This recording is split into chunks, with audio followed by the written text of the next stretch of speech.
Hindistonda trading juda yaxshi rivojlangan. Buning sababi nima bilasizmi? Sababi kastalar. Hindistonda Dalit nomli eng quyi kastalar mavjud.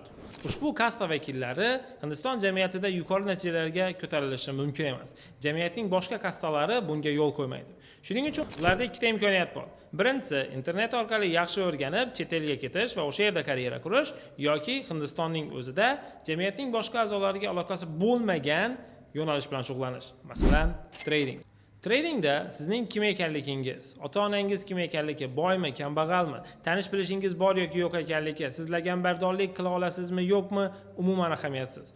Ba'zi holatlarda, masalan, sizning yashullilar, ya'ni yuqori lavozimdagi shaxslar bilan yaxshi aroq icha olishingiz ham sizni lavozimingiz ko'tarilishiga olib kelishi mumkin. Birjada bunday narsalar yo'q. Birja faqat sizning bilimingizga, natijangizga, strategiyangizga va psixologiyangizga, irodangizga qaraydi. Muvaffaqiyatingiz faqat o'zingizga bog'liq, tashqi faktorlarga emas. Agar siz odamlar bilan kelishishingiz qiyin bo'ladigan bo'lsa, ularda yaxshi munosabat orqali karyera qurishingiz qiyin bo'ladigan bo'lsa, balkim jamiyatning boshqa tashqi faktorlarga aloqasi bo'lmagan karyera qurishingiz kerakdir.